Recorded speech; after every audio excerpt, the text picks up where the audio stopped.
How's it going, everybody, and welcome to episode 276 of Master My Garden podcast. Now, for any Irish listeners here, we're still basking in sunshine, and I was just thinking before I hit record how, I suppose, dramatic the change has been. I think only 2 or 3 weeks ago, I was speaking about, poor weather, cold and wet, and or kind of bits of shocks and yeah, all of a sudden then we have this spell of really, really dry and warm weather and really weather that's sort of more familiar with later on in the summertime.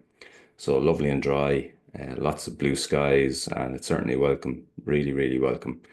And hopefully now it doesn't sort of fizzle out and that we get all of this good weather early and that we do get sort of some continuity.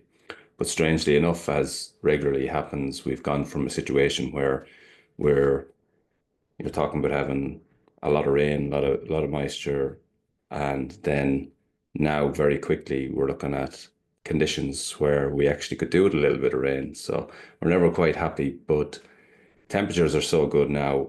Temperatures are really warm. Everything is growing well, but there is a lot of work in watering at the moment, and I suppose that's one of the key jobs at the moment is keeping your plants watered, whether that's your veg plants, your young seedlings that have gone out, your bare root hedging, or your trees that you've planted, or any new plantings that you've done, maybe your bedding plants, your hanging baskets, your pots, whatever it is, there's a bit of watering at the moment, and we'll give you some tips maybe on that in this episode on how to maximize that, how to get the most from your watering and how to sort of reduce your watering if it's at all possible. Because funny, the other day, speaking to two people, and they said it's the job that they hate the most in the garden is watering. I suppose it is a little bit, you're watering, but there isn't.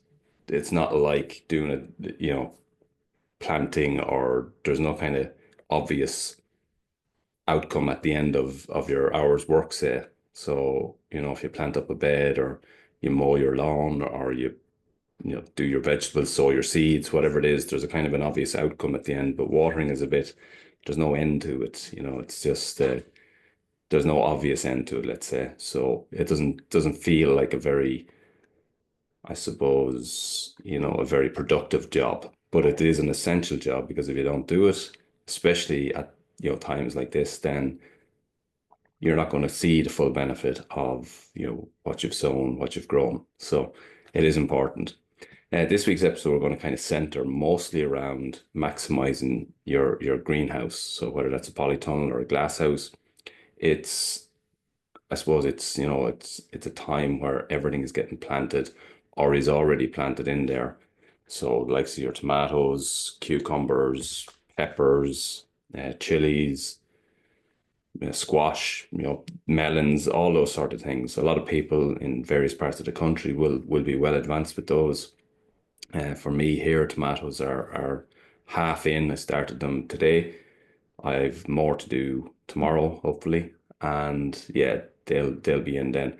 Still a few weeks ahead of last year, and for any of you thinking that I am late, I am quite late, versus other parts of the country. But again, where I am here, we had frost in the middle of last week, so quite a strong frost actually, quite a hard frost. It did some damage on potatoes, did some damage on the likes of beech hedging that had put out that really soft new growth. So it was quite a severe frost, and that was only last week. So my tunnel again has open sides, so you can imagine that there was a level of coolness there that you mightn't get in other parts of the country, or you wouldn't get in a greenhouse with completely covered up sides.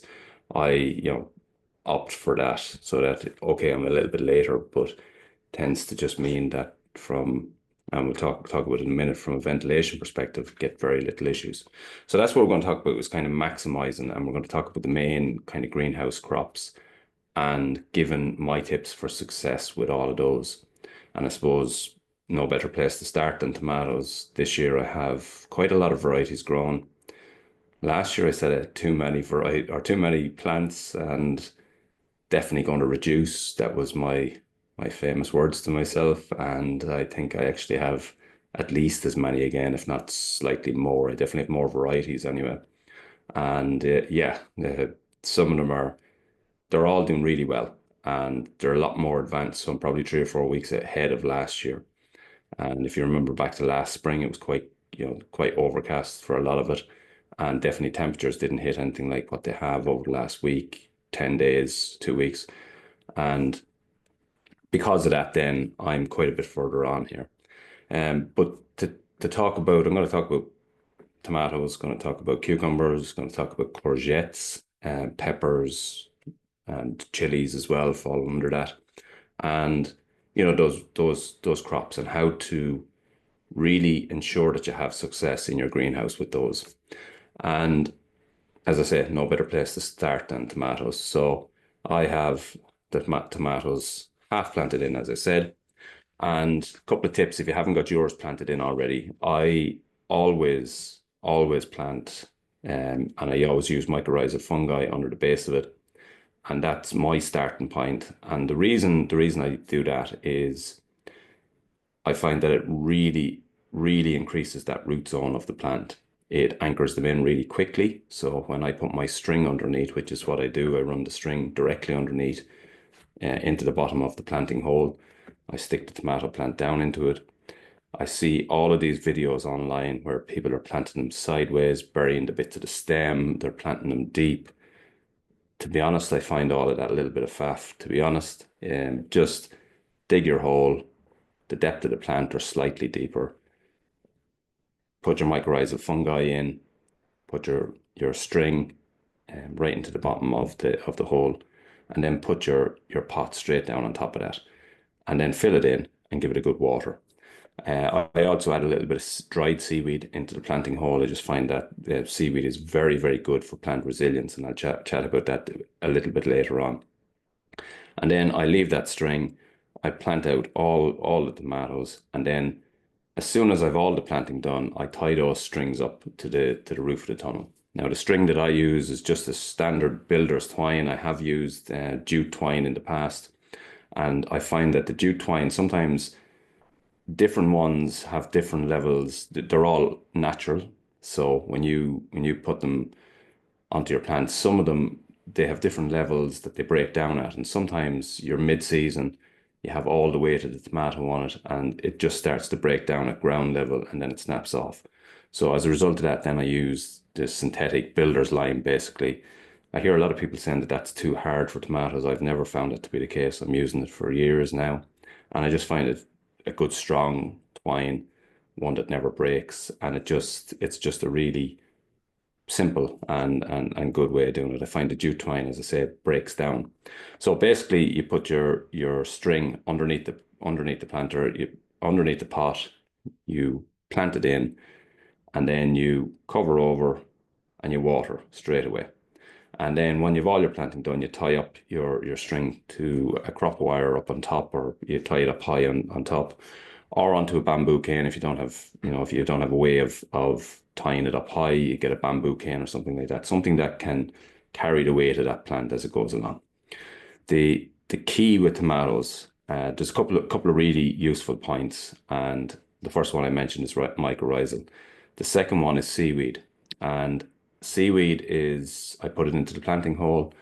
I will also liquid feed with a tomato feed, but a seaweed-based tomato food, and I will do that every 2 weeks, and that's the only watering I do. In between, I don't water. So the way I do it is I do what they call a deep water every 2 weeks, which includes the feed, and then I don't water in between. And I know one of the biggest challenges that people have is they talk about tomatoes needing a lot of water, and they do need quite a bit of water. But if you keep watering them every day, every second day, you'll end up with a really shallow root system and a plant that's going to just crave that water all the time. And of course, as that plant gets bigger, the requirement for water, as it starts to produce fruit, the requirement for water is more and more and more. And then you're just going to be in that cycle of having to do it so often because the root zone is quite shallow. So I do it the other way. I kind of a little bit miserly with the water. I give it enough to keep it surviving, to keep it reasonably vibrant. I do not overwater, and I force it to put down its roots deep.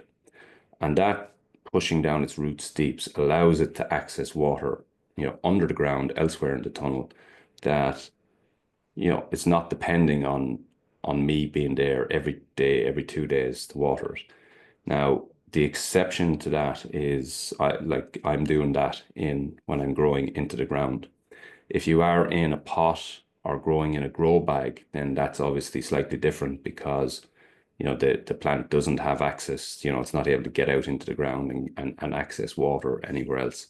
So that is the exception to that.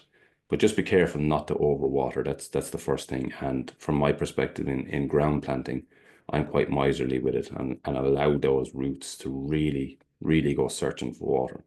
What ends up happening then is you end up with a really solid anchored plant firstly, but you end up with a more resilient plant as well because the plant is, as I say, anchored in well, but it becomes strong. It becomes resilient as opposed to, because it's not pushing out soft growth all the time. It's not under pressure, but it is working hard. And that's what I find just produces a better plant, a stronger plant, more resilient plant. So every 2 weeks, I'll feed with a tomato-based or seaweed-based tomato feed. But in between, I mist all the leaves or I spray all the leaves with just a plain seaweed liquid. And that's cold pressed seaweed liquid. I do that once a week, or sorry, in between. So every 2 weeks, I'll do that. So one week, I'm doing the feed onto the ground. And then the second week, I'm misting the leaves with a sprayer. And what I find that seaweed does, and we'll talk about seaweed in relation to other crops as well, I find that seaweed basically creates a plant that is really, really resilient.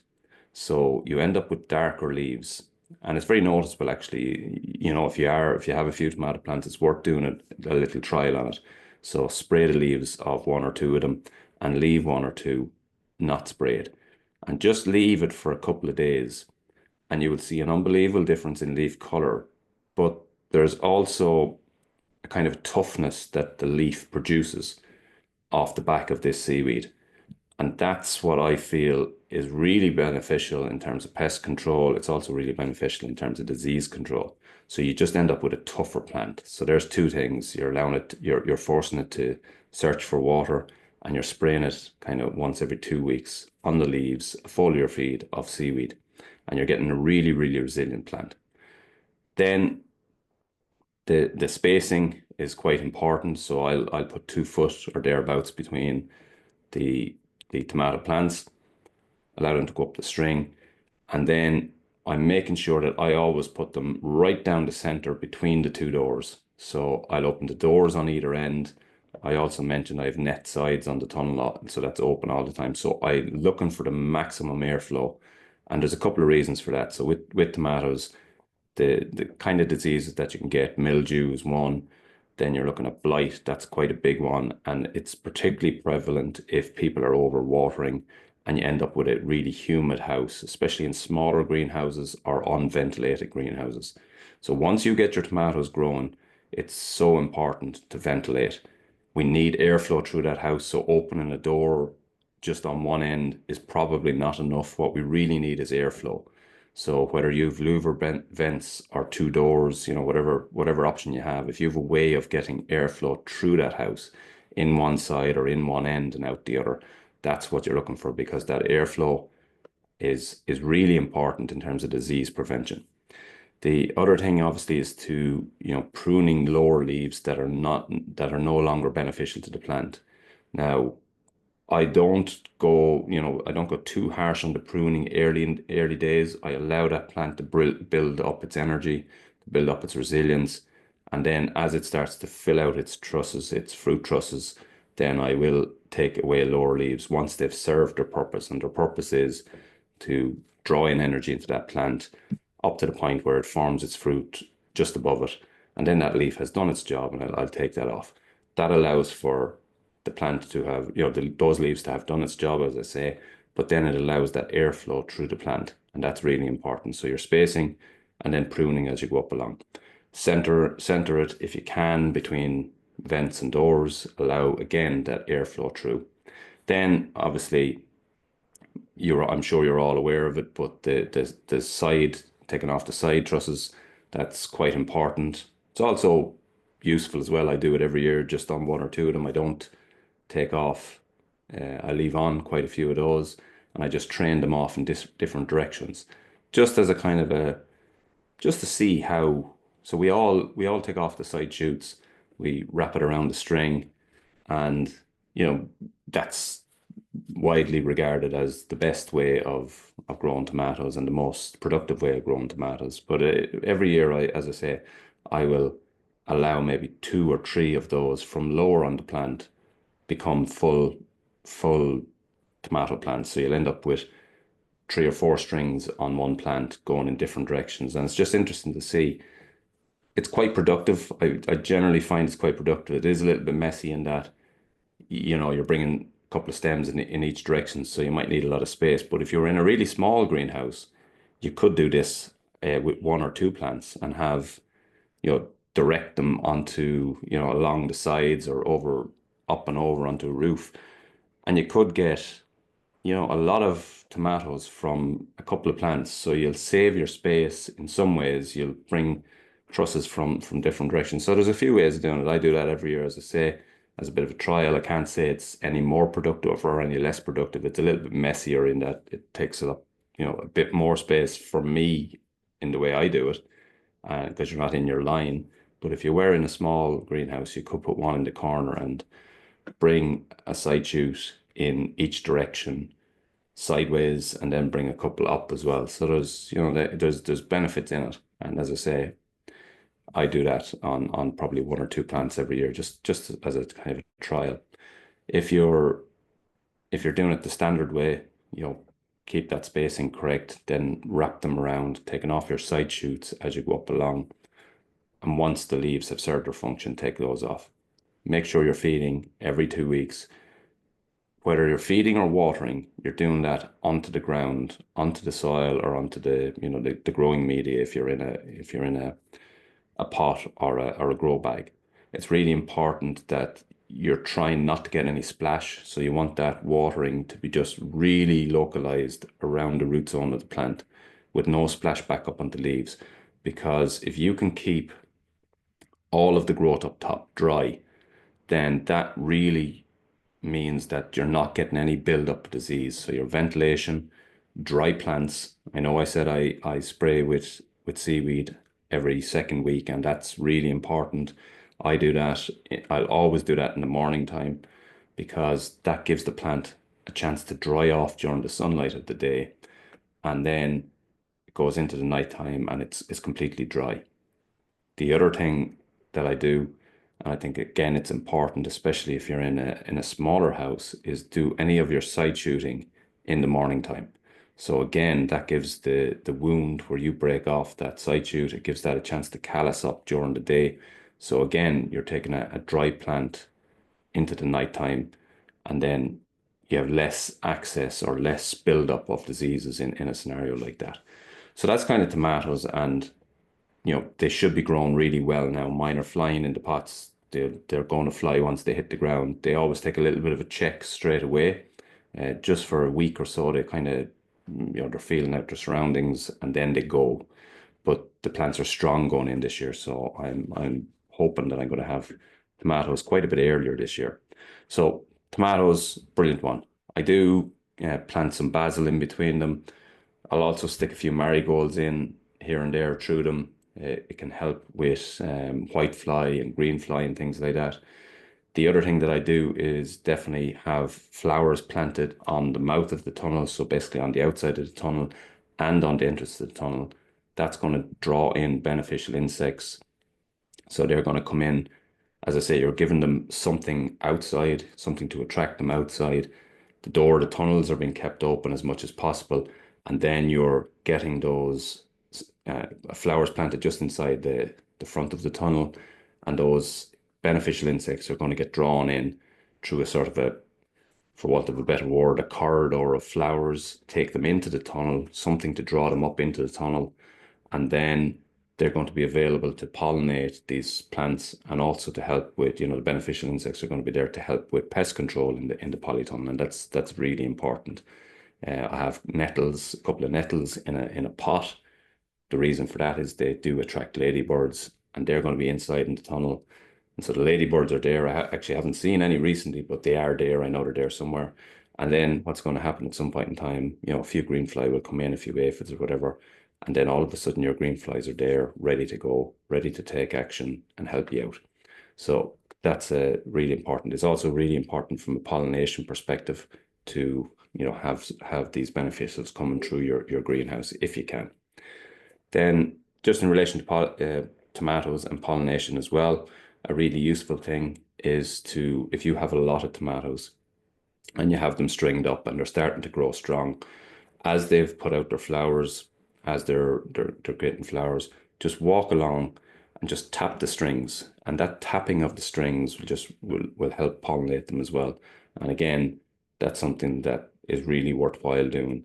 The beneficial insects will be there, obviously, and they'll help. But if you don't have that, just make sure that you're giving that, and it really will help with pollination. So then that's kind of your tomatoes. Keep on top of it. Set your watch, set your calendar on your phone or whatever it is, and do that feeding sort of every second Friday or whatever it is, and then your spray of seaweed, and that will really you will have really, really good tomatoes this year. So then on to the next one that I grow in the polytunnel, and a bit of a love-hate relationship with it is courgettes. Uh, like them a little bit, don't love them. So I'll only grow one plant, and one plant for most people is probably plenty sufficient. They grow huge, number one. If you are growing a few of them, you're going to have to give them a big spacing, roughly speaking, a meter in both directions spacing. But for me, I'll just grow, as I say, grow one of them. That's definitely enough. I'll like them for a while, then I'll get fed up of them. The hens will love them. I'll allow some of them go to marrow, and the hens will get those. But the key with those, there's a couple of keys with it. Again, a lot of the same principles that spoke about with the tomatoes. So these are going to be quite thirsty, quite hungry. So I would give them a deep watering on a weekly basis. So I'm doing a deep water on the tomatoes on a fortnightly basis. I'll do a deep watering on these on a weekly basis. So give them one good watering, and then make them work after that for the rest of the week. In the initial stages, I'll just keep an eye, and if I feel that they're struggling a little bit, they'll get a little bit more. But generally speaking, I make them work. A couple of things that can happen is pollination can be a big issue here. And again, you're talking about getting your insects through the tunnel, and they will help with pollination. If not, then you can hand pollinate, and you will just look it up. You will see distinctly there's male flowers and female flowers, and they're very, very different. And you will know them by the look. If you're not sure, just Google them and you'll see which is which. But what you need to do is you need to pollinate one to the other, and that can be done with a little kid's paintbrush, tiny little paintbrush. You rub the male flower and then you rub it onto the female flower, and that will do. You can also break off the male flower and tip it off two or three of the female ones, and that's how you get the pollination. And when you see sometimes you'll see courgettes that are forming, and then as they're starting to form, you get this rot on the end of them. That can be a pollination issue. There's also some other factors as well, but typically that can be a pollination issue. And so that's why it's really important to do that. You have to do that, give the pollination an aid, basically. But again, the beneficial insects, if you have them through your tunnel, will be really helpful. Again, feeding, quite important. So every time you're feeding your tomatoes, I would feed your courgette as well. That's, they're such vigorous growers. They're going to need food. They're going to need a good bit of food to sustain them. And once you see leaves that are starting to turn, so again, a little bit like the tomato plants, the stem will grow out, they'll carry along the ground, or if you are training them up along something, once those leaves have served their function, they'll discolor, they'll start to go a little bit yellow, and they'll start to drop down. Get them off the plant, because they're only just they're going to inhibit airflow, and they're going to possibly cause a little bit of rot if you allow them to rot down. and it just allows the plant to continue to produce a lot more. So for me, one courgette plant, feeding it every week or so, or watering it every week, feeding it every time I feed the tomatoes, taking off those leaves, and ensuring that I'm getting that pollination. And if I need to help, I'm doing a little bit of, pollination with a paintbrush, or by breaking off the male flowers. Next one is cucumbers, and cucumbers are, again, very similar to courgettes and tomatoes. The kind of care that we're going to do, again with the courgettes and again with the cucumber, I am putting mycorrhizal underneath them as I plant them. I'm also putting dried seaweed underneath them, and straight away I'm training that cucumber to go up, either a trellis or a couple of strings. And same things apply. So I give it a really good water after I plant it, and then I try not to water it again for about a week or so. So again, forcing it to work a little bit harder. Now, the slight variant between it and tomatoes is that tomatoes, their leaves are better to be dry nearly all the time. Cucumbers, they like a little bit of a mist, and a little bit of a mist regularly. They will benefit from that. They like a small bit of humidity. Now you're not going to be able to have both. You'll either have a house that's humid and not suitable for your tomatoes, or you'll have a house that's dry and not overly suitable for your cucumbers. So the best way for me to do it is I'll make sure I'm growing the tomatoes really dry, have an airy house, but I will mist those cucumbers a bit more regular. So I'll give it the seaweed spray every time I'm doing the tomatoes, but in between as well, I might give it just a mist on the leaves. Again, the same thing, once leaves have served their function and they start to discolor or die off, I'll, take off those leaves. I will feed at the same regularity that I'm feeding, say, the tomatoes. So every 2 weeks, I'm going to give that a really good feed. I use the same feed. It's seaweed-based tomato food. And as the plant goes up along, we're training it, and again, we're watching out for pollination and so on. And yeah, again, one cucumber plant is going to be loads for most families. That's all I'll be planting is one, and they're going to give you, two crops that are going to give you a nice steady harvest of cucumbers and courgettes. Tomatoes, as I say, I have too many of, but the beauty with tomatoes is that you can do so much and create your sauces. Just freeze them whole as well. I actually only used the last of last year's beef tomatoes, just frozen whole. Just drop them into a stew. Even at this stage of the year, they're perfect. They're brilliant. So you just pull them off the plant, stick them into a freezer bag and into the freezer, and that's it. And so it's easier to I suppose maximize your crops there. And then peppers. So peppers are one that they really want that warm temperature, but they have it now. Sometimes it's early-ish for peppers, but now given that it's so warm at the moment, get them in. Uh, Again, you won't need a lot of plants. So for example, chilies, one plant is going to be loads. You'll get loads of chilies off a good plant, good strong plant. All the same things apply. They like to be as dry as possible. Again, the leaves as dry as possible. Feed them once every 2 weeks. Give them a good feed every 2 weeks, but don't overwater them. I grow them slightly dry. Now not bone dry, but slightly dry. So allow them to work harder. Again, I'm saying this, but the exception to that is if you're in a pot or in a grow bag, you have to make sure that you're keeping adequate water in there then. But for me, in the open ground, I allow them to work a little bit harder. Peppers, again, feed. Every time you're feeding your tomatoes, give them a good feed.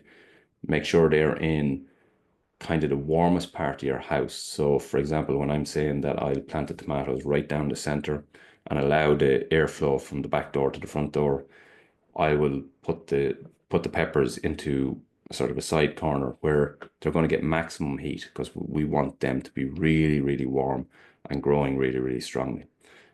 Again, for me, one chili plant, maybe two or three pepper plants is going to be enough. I struggle a little bit as the year goes on, depending on the summer, to get peppers to develop into fully fledged big peppers. just because of the length of season, I typically, because of the open sides, can be very cold late. So you're not getting in early enough. But I still have loads of green, good quality green peppers, but just they don't, you don't end up with your yellows or your reds typically in my tunnel. But they're looking for heat. And again, from a feeding perspective, just feed them the same way that you are with the tomatoes and the other crops. And they're the big crops. The tomatoes, I would say, is the one that a lot of people just struggle with disease, and those little tips of keeping the airflow, growing them relatively dry, doing your pruning in the morning time, all those things are hugely beneficial. The seaweed for me is the thing that makes the difference. It really makes a resilient plant, and I think that's hugely important when it comes to disease control. Then what else have I got in the tunnel, or what else is happening in the polytunnel? I've strawberries in fruit now, almost ripe. Just watching them day by day, they're almost there. Basil, some sown, doing really well. Get planted out along with the tomatoes over the next day or two. And I'll do another sowing of basil later on. So just two sowings of basil. I'll do another sowing probably in June time, and that'll be two sowings of basil. And that'll hopefully give, I'll have harvest there right up until it starts to get cold, whenever that's going to be. So yeah, basil is another one that's going really well there. But there's loads of opportunity, in your polythene to maximize your space. So make sure you're filling that space. Things like radish will be comfortably grow in your polytunnel at the moment. They will bolt quite quickly, but use them up. Spinach, lettuce, all of those are going to grow really, really well in your polytunnel at the moment. So yeah, there's loads of opportunities to capture crops, and really maximize your greenhouse space. It's when you have a greenhouse space, it allows you to grow the likes of tomatoes so well. Again, talking to someone the other day, and they have their tomatoes gone outside, and they do it every year. And if I asked them how they go, and some years they have some tomatoes, as in maybe a bowl of tomatoes, and other years they get some tomatoes, but they don't turn red. And I would find that really frustrating. I'm, not a patient person, so I'd hate to kind of put that work in and just get a bowl, or one bowl, or get some green tomatoes. Just that wouldn't satisfy me. So when you do have a polytunnel or a greenhouse, then maximize it to the last. Make sure you're getting all of those, getting the max out of your tomatoes, getting the max out of your peppers, your courgettes, and your cucumbers. Make sure you're getting the max out of all those. Your basil, which won't do well outside either. So all of those crops that you have the ability to grow in your greenhouse, maximize that now, and yeah, take full advantage of this warm, growthy weather that we have. So I hope those tips help. It's quite early in the year, in terms of tomatoes and all that. So just bear that in mind, those tips, week by week. Continue to do that, the feeding, the seaweed, and that will really benefit. And I'd be very surprised, if you get to the end of the season and you haven't had, if you follow those tips that I've just given you, that you won't have your kind of best year with your tomatoes. I really think that's if you they're the sort of cornerstones of having really successful crops over a long time in a greenhouse. There's so much else you can be growing. Melons, I know a lot of people grow melons. I don't have huge success with it. Again, a little bit, my polytunnel is a little bit cool for them. They do okay, but I don't really have very good success. So I don't do it anymore.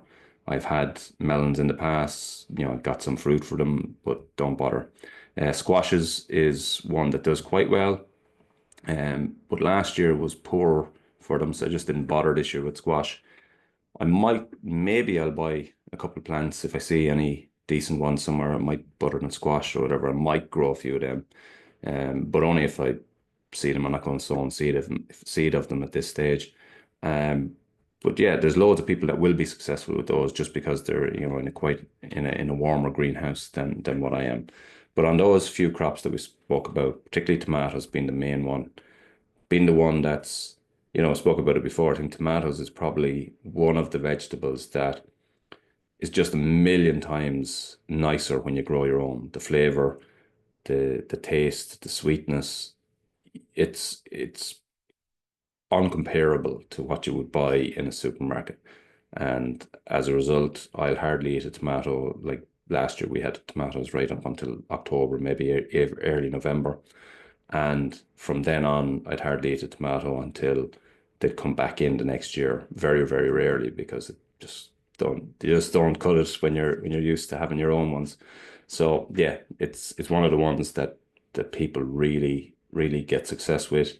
But follow those tips and I think they'll set you on the right path.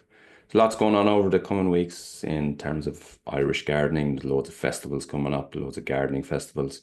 This Sunday, which is I think Sunday the 18th, the RHSI in Rusborough have their annual garden show up there. Some brilliant speakers. So I think Paul Smith is speaking, Kitty Scully is speaking, Jimmy Blake is speaking, and that's in Rusborough House on Sunday the 18th, as far as I know. That's always a great. It's a nice. There's a lovely plant fair there, so all the specialist plant people are there. There's expert speakers. There's lovely walks around the garden. It's a nice place for children as well. There's some lovely playgrounds and nice walks in the sort of woodland areas and so on. Lovely walled gardens there. So it's a brilliant day out, brilliant family day out. And as I said, great speakers there this year. Not sure of the if there's kind of subjects of their talks or whatever, but as I say, Kitty Scully, Jimmy Blake, Paul Smith, and there's others as well. Then on Sunday, the 8th of June, I think, is Leash Garden Festival, Buds and Blossoms. Some speakers, good speakers there again this year. I'll tell you a little bit more about that in the coming weeks. I'm actually back there myself this year, speaking again. And then obviously we have Bloom at the end of May. And again, we'll probably chat a bit more about that as we come through this an excellent lineup of speakers, some kind of new faces back in bloom this year. So there's loads on the horizon in terms of gardening. There's loads of plant fairs coming up. So yeah, we might delve deeper into some or all of those over the coming weeks. But for this week anyway, hopefully that gives you some tips for maximizing your greenhouse over the coming months. It really is to have a greenhouse is really a blessing and gives you that ability to really have crops that it's just sometimes possible, but not always and not very successful outside the likes of tomatoes and cucumber. So to be able to have them and have them successful, grow them successfully in a greenhouse is a huge benefit. Follow those tips that I gave you. You'll definitely, they'll definitely stand to you. And yeah, for sure, during the year, send me send me any pictures, tag me on any of your successes, and yeah, let's see how you all go this year. Definitely off to a great start. As I said, this weather is fantastic, nice and warm. Everything's growing so well. Those polytunnel crops are really loving that heat that we have at the moment. For me, as I said, potatoes jumping out of the ground, they're doing really well. They got hit with frost last week, but they're completely earthed back up now again, and they're growing really well. Carrots are they sow, but they've germinated so quickly. Um, Big thing with carrots is to keep them watered in those first 2 to 3 weeks until you see those seedlings coming up, because if they dry out at all during that time, they can fail and you wonder where they've gone. But that's really important. So I sowed carrots 2 weeks ago now, and they're doing really well. It's really, you can see definitively where they are, and they're growing really well. Beetroot the same. Parsnips, no sign yet, but no panic. They'll come. They're just a little bit slower. All the beds are pretty much full now at this stage. A little bit of sowing still going on. But yeah, lots going on, lots of watering. Brilliant time for, tipping up your little bit of weeding, because that really dry, warm weather. If you do a small bit of hoeing with your oscillating hoe, anything that you hoe will just die on the ground straight away. So it's really good to easily clean beds at this stage of the year if you do have any weeds. And just another point on no dig. So no dig, we're in this kind of a period now where, strangely enough, we're kind of in a drought as such. Having to do a lot of watering, but you'll find in your no dig beds that there's less of a need for that. They really do retain the moisture. So the top little layer might be dry and dusty even at this stage, but if you scratch back a little bit and go down a small bit, you will find that moisture is retained in the no dig beds a lot better than in the beds that have been, used in the or dug and rotivated maybe in the standard way. So no dig is hugely beneficial when we get drought periods, and again on the flip side of that, hugely beneficial if we got a wet period. So yeah, it just becomes really obvious when there is something happening like there is at the moment, like a drought. Plants that are in the no dig beds are just growing on fine. They're not even batting an eyelid to the fact that it's gone very dry on top. Um, those for me, I just give them water with a watering can kind of once a week. Not a lot of water, just enough to kind of keep things tipping along. Again, a little bit like the tomatoes in the tunnel, making them work quite hard, making them send down their roots, and they just become more resilient that way. And so, yeah, it's a brilliant spell of weather we've had. Hope those tips are going to help you in your polytunnel. Hope you're going to be really successful this summer with it. Some really interesting episodes coming up over the next couple of weeks, couple of guest interviews, and yeah, there's some good ones on the way. We'll definitely chat about some of those shows, some of those garden festivals that are coming up, because there's some excellent speakers at those. There's, great days out. As I mentioned, Rusborough on this coming Sunday. That's a brilliant day out. Even for families, it's a great day out. You can go with kids. There's things to do there for children. There's the plant fair for yourself. You can pick up, nice plants. Think there's be like bulb suppliers there at the end of the season as well, so you can get some nice stuff there. But a lot of the plant suppliers are going to be there, and a lot of specialist nurseries. So brilliant speakers as well on top of that. So loads there. And yeah, all the other ones coming up, but we will cover those in more depth. But that's been this week's episode. Thanks for listening, and I'll tell you next time. Happy gardening.